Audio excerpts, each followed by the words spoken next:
ఈరోజు క్యాన్వాలోని resume edit చేయడం చూపిస్తాను.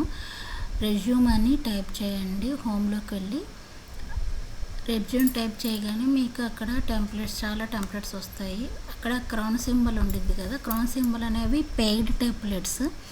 క్రౌన్ సింబల్ లేనివి మనం ఫ్రీగా వాడుకోవచ్చు రెజ్యూమ్ కిందకి.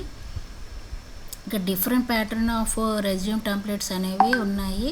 మీ ఇమేజెస్ కూడా అక్కడ ఇన్సర్ట్ చేసుకోవచ్చు.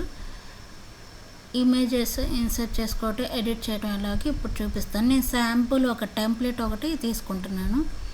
ఆ శాంపుల్ టెంప్లెట్లో తీసుకున్న తర్వాత మీకు అక్కడ ఎలా ఎడిట్ చేయాలో చూపిస్తాను. అక్కడ మౌస్తోనే డబల్ క్లిక్ చేయాలి. డబల్ క్లిక్ చేస్తే అక్కడ మీరు ఎడిట్ చేసుకోవచ్చు. అలాగా ప్రతి వాడి దగ్గర ఎడిట్ చేసుకోవాలన్నా అక్కడికి వెళ్ళి డబుల్ క్లిక్ చేస్తే మీరు ఎడిట్ చేసే కీబోర్డ్తో ఇంకా టైప్ చేసుకోవచ్చు. డబుల్ క్లిక్ చేసి టైప్ చేసుకోవచ్చు డైరెక్ట్గా. అలానే వాటికి కలర్ అప్లై చేయాలన్నా కలర్ అప్లై అవుతూ ఉంటాయి. డిఫరెంట్ టైప్స్ ఆఫ్ కలర్స్ మీ ఫాంట్కి అప్లై చేసుకోవాలి. Different types of colours font apply చేసుకోవచ్చు.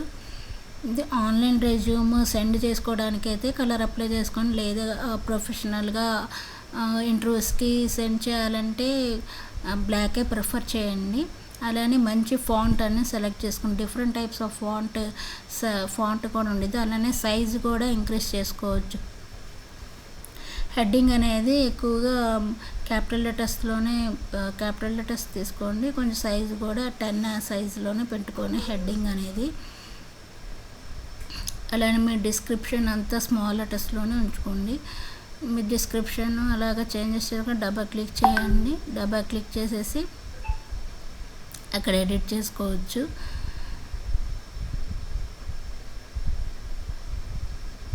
అక్కడ మీకు కావాల్సిన మ్యాటర్ని అలా డబల్ క్లిక్ చేసేసి ఆ ప్లేసెస్లో మీరు టైప్ చేసుకుంటే టైప్ అయ్యిద్ది. అలానే సైజ్ ఇంక్రీజ్ చేసుకోవాలంటే అక్కడికి వెళ్ళేసి ప్లస్ సింబల్ క్లిక్ చేస్తే సైజ్ ఇంక్రీజ్ అవుతూ ఉండిద్ది. డిక్రీజ్ చేసుకుంటే మైనస్ సింబల్ డిక్రీజ్ చేసుకోండి.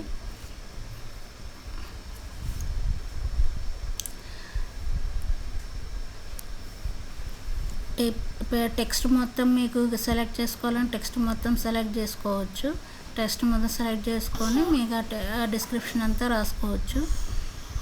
అలాగే మీకు ఏ ఏరియాస్లో కావాలో ఆ ఏరియాస్లో డబల్ క్లిక్ చేయొచ్చు. వేరే పేజ్లో అనదర్ పేజ్ యాడ్ చేయాలంటే వేరే పేజ్ కూడా యాడ్ చేసుకుంది. యాడ్ పేజ్ ఆప్షన్ ఉంది కదా, యాడ్ పేజ్ క్లిక్ చేస్తే ఇంకో పేజ్ యాడ్ అవుతుంది.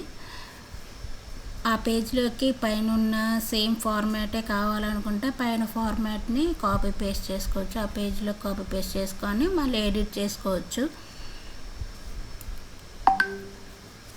జస్ట్ డ్రాగ్ చేయండి. మౌస్తో డ్రాగ్ చేసేస్తే సెలెక్ట్ చేసుకొని జస్ట్ పైన సెలెక్ట్ చేసేసి రెజ్యూమ్ దగ్గర సెలెక్ట్ చేసేసి జస్ట్ పైనుంచి డ్రాగ్ చేసేసుకోండి. డ్రాగ్ చేసుకొని Ctrl+C అని క్లిక్ చేయండి. Ctrl+C అంటే కాపీ అయిపోయి తర్వాత నెక్స్ట్ పేజ్ దగ్గరకు వచ్చి మౌస్తో క్లిక్ చేయండి. క్లిక్ చేసినాక Ctrl+V అని ఇవ్వండి. Ctrl+V అనేస్తే పేస్ట్ అవుతుంది. ఆ ఫుల్ ప్యాటర్న్ పేస్ట్ అవుతుంది ఆ పేజీలోకి.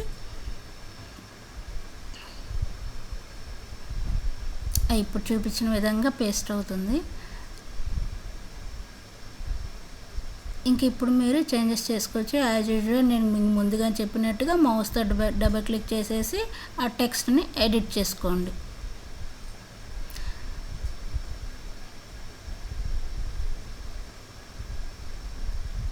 అలాగే ఇంకొక పేజ్ కావాలంటే కింద యాడ్ పేజ్ ఆప్షన్ ఉంది కదా, యాడ్ పేజ్ అని క్లిక్ చేసుకోండి. అలా 3 పేజెస్ మీకు 2 పేజెస్ కావాలన్నా 3 పేజెస్ అయినా పేజెస్ యాడ్ చేసుకోవటం, ఫార్మాట్ సెలెక్ట్ చేసుకోవటం. అలాగే పైన షేర్ అనే ఆప్షన్ ఉండేది, దాన్ని క్లిక్ చేస్తే కింద మీకు ఇలా లింక్స్ ఉంటాయి. అంటే ఇప్పుడు టెంప్లెట్ని సేవ్ చేసుకోవడానికి డౌన్లోడ్ అనేది క్లిక్ చేసుకోండి. కాపీ లింక్ అంటే మీ రెజ్యూమ్ లింక్ అనేది ఎవరికైనా వాట్సాప్ ద్వారా సెండ్ చేసుకోవాలంటే రెజ్యూమ్ లింక్ సెండ్ చేసుకోవచ్చు. అలాగే డౌన్లోడ్ చేస్తాం. డౌన్లోడ్ చేసేసి డౌన్లోడ్ అని క్లిక్ చేయండి. డౌన్లోడ్ క్లిక్ చేయగానే మీ కంప్యూటర్లోకి ఆ ఫైల్ అనేది డౌన్లోడ్ అంటే సేవ్ అవుతుంది అన్నమాట. డౌన్లోడ్ అనే ఆప్షన్లో క్లిక్ చేస్తే మీ పీడిఎఫ్ అనేది ఆ డౌన్లోడ్ అనే ఆప్షన్లో సేవ్ అయి ఉండిద్ది.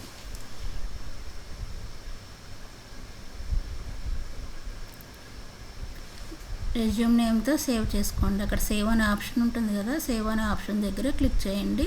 మీ రెజ్యూమ్ అండ్ డౌన్లోడ్ ఆప్షన్లో సేవ్ అయి ఉంటుంది. మరిన్ని వీడియోల కోసం please subscribe my channel. Thank you.